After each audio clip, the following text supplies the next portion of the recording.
اگلا سوال ہے، ایک صحیح حدیث میں آیا کہ سجدہ میں انسان اپنے رب کے بہت قریب ہوتا ہے، لہٰذا خوب دعائیں کیا کرو۔ اس حوالے سے کون سی دعا ہے جو مجھے سجدے میں کرنی چاہیے؟ صحیح مسلم میں یہ حدیث ہے کہ تم میں سے کوئی بھی شخص سجدے کی حالت میں اپنے رب کے سب سے زیادہ قریب ہوتا ہے تو اس وقت اپنے رب سے خوب دعائیں مانگو۔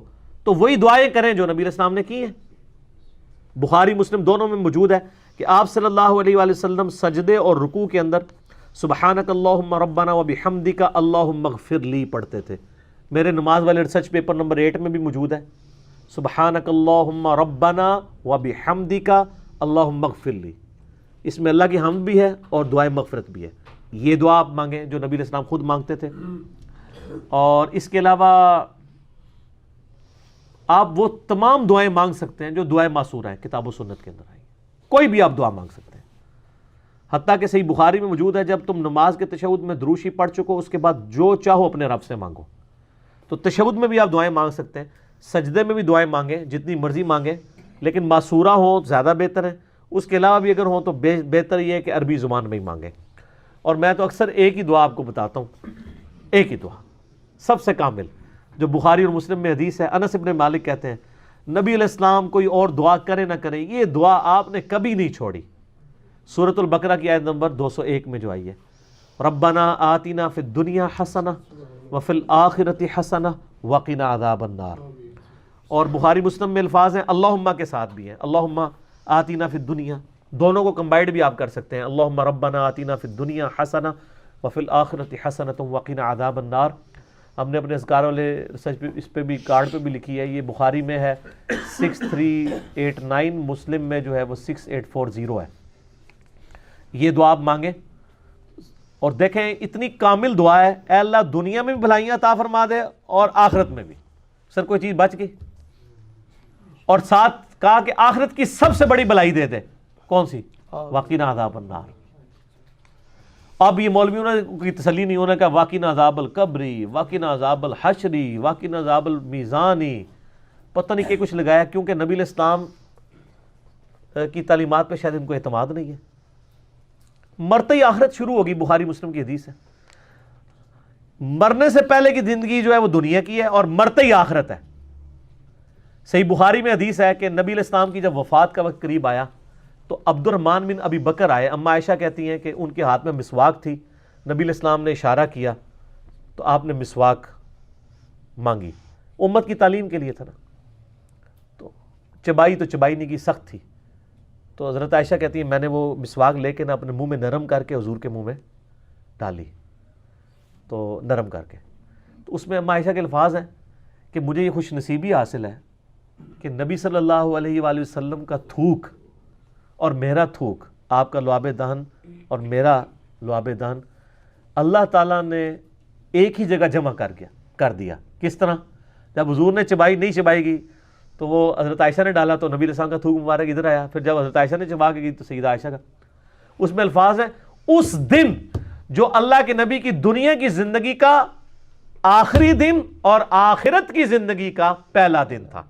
حضور کی وفات کے دن کو اما عائشہ نے کہا ہے کہ حضور کی زندگی کا آخری دن اور آخرت کا پہلا دن۔ یہ میں نے ثبوت میں کہا ہے کہ یہ جو میں نے عقیدہ بیان کیا ہے نا کہ مرتے ہی آخرت شروع ہو جاتی ہے، اس کے ثبوت میں نے یہ لفظ، اس میں الفاظ ہیں کہ دنیا کی زندگی کا آخری دن اور آخرت کی زندگی کا پہلا دن۔ تو فی الدنیا حسنہ وفی الآخرۃ حسنہ، سب کچھ آ گیا۔ سر آپ دنیا کی ہر خواہش اس دعا کے اندر کر سکتے ہیں۔ آپ کسی کی اولاد نہیں ہو رہی، وہی تصور رکھیں، دعا یہ مانگ لیں۔ کسی کے روزگار کا ایشو ہے، دعا یہ مانگ لیں۔ بیماری کا ایشو ہے، دعا یہ مانگ لیں۔ حتیٰ کہ ایک مسلم شریف میں بڑی رقت انگیز حدیث ہے، نبی صلی اللہ علیہ وآلہ وسلم ایک صحابی کی عیادت کے لیے گئے جو بالکل چڑیا کی طرح ڈھانچے کی شکل میں اس کا پنجر ہو چکا ہوا تھا، کمزور ہو کے بیماری کی وجہ سے، تو یعنی زندگی موت کی کشمکش میں تھا۔ آپ نے فرمایا تو اللہ سے کیا مانگتا ہے؟ سمجھدار بندہ سمجھ آتا ہے۔ انہوں نے کہا یا رسول اللہ میں اللہ سے یہ دعا کرتا ہوں کہ اے اللہ جو تو نے مجھے آخرت میں عذاب دینا ہے دنیا میں دے لے۔ استغفر اللہ توبو الیہ۔ آپ میں سبحان اللہ، یہ حضور حیرانگی میں، اللہ پاک ہے ہر برائی سے، انسان ہی اس قسم کی کوتاہیاں کر سکتا ہے نا۔ آپ فرمایا تو اللہ کا عذاب سہنے کے قابل سمجھتا ہے اپنے آپ کو کہ تو اتنا دلیر ہے کہ تو یہ کہہ رہا ہے کہ اللہ جو مجھے آخرت میں عذاب دینا ہے دنیا میں دے لے، آخرت میں جنت مل جائے۔ اوے تجھے تو چاہیے تھا تو کہتا ربنا آتینا فی الدنیا حسنہ وفی الآخرۃ حسنۃ وقنا عذاب النار۔ کو اللہ کے خزانے میں کمی آنے والی ہے؟ تو دنیا میں بھلائیاں مانگ، آخرت میں مانگ، تو کیا ہے اللہ کے ساتھ سودا کر رہا ہے؟ کیونکہ یہ کوئی سودے والا معاملہ ہے، وہ تو کرم ہی کرم ہے، رحم ہی رحم ہے، اس کا تو اس کی رحمت کی تو کوئی انتہا نہیں ہے۔ تو اس نے یہ دعا کی، صحابہ کہتے ہیں کہ کچھ ہی عرصے کے اندر وہ بالکل صحیح ہو گیا، جیسے مردہ زندہ ہو جاتا ہے، اور دعا پڑھنے لگا۔ اے سر اے دعا بہت بڑا وظیفہ ہے، ربنا آتینا فی الدنیا حسنہ وفی الآخرۃ حسنہ وقنا عذاب النار۔ تشہد میں اسے لازم کریں۔ ایک تو وہ جو صحیح بخاری مسلم میں ہے نا، 4 چیزوں کے شر سے پناہ مانگو، اللہم انی اعوذ بک من عذاب جہنم ومن عذاب القبر ومن فتنۃ المحیا والممات ومن شر فتنۃ المسیح الدجال۔ وہ تو آپ نے 4 چیزوں کے شر سے پناہ مانگنی ہے، اس کے بعد اس دعا کو بھی ایڈ کریں، رب اجعلنی والی دعا بھی مانگا کریں، رب ارحمہما کما ربیانی صغیرہ، یہ جتنی بھی دعائیں یاد ہیں، اور رکوع اور سجدوں میں بھی آپ مانگ سکتے ہیں، اور بہتر ہے عربی زبان میں ہی مانگنی چاہیے۔ میرا مولانا ساق صاحب کے ساتھ اس مسئلے میں علمی اختلاف ہے، میرا کلپ بھی چڑھا ہوا ہے، یعنی عربی مسلمانوں کا بانڈ ہے اور یونٹی کا ذریعہ، اور جو سوز و گداز اس کے اندر ہے وہ کسی چیز کے اندر ہی نہیں ہے۔ اور یہ کہنا ہے لوگوں کو ترجمہ نہیں آتا، سر ربنا آتینا کا ترجمہ یاد کرنے میں کتنا ٹائم لگتا ہے؟ ربنا اے ہمارے رب، آتینا ہمیں عطا کر دے، پھر دنیا اس دنیا میں، حسنہ، حسنہ تو لفظ اردو میں بھی استعمال ہوتا ہے، ٹھیک ہے، حسن عاقبت لفظ بولا جاتا ہے، وفی الآخرۃ حسنہ وقنا عذاب النار۔ میرا خیال ہے یہ اس کا ترجمہ تو آلموسٹ سارے مسلمانوں کو آتا ہی ہوگا، یہ کوئی اتنی مشکل دعا نہیں ہے۔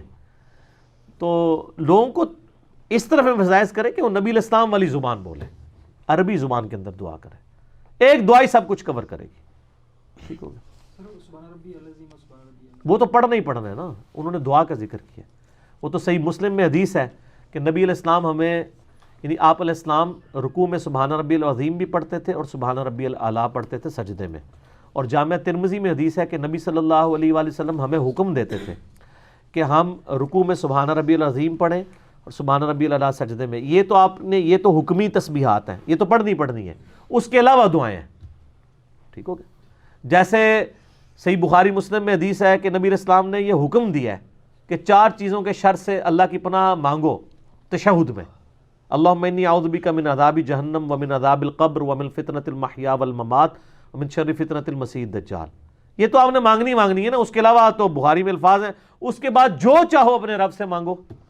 تو وہ یہ پوچھ رہے تھے کہ یہ نبی علیہ السلام نے جو حکم دیا ہے کہ آپ نے رکوع میں اللہ سے مانگنے کا بہترین موقع ہے سجدے میں، تو کیا مانگے؟ تو میں نے بتایا کہ یہ مانگے، وہ تو کرنا ہی کرنا ہے، وہ تو ڈیٹم لیول ہے نا، وہ تو ابلیگیٹری ہے، اس کے بعد یہ بھی مانگے۔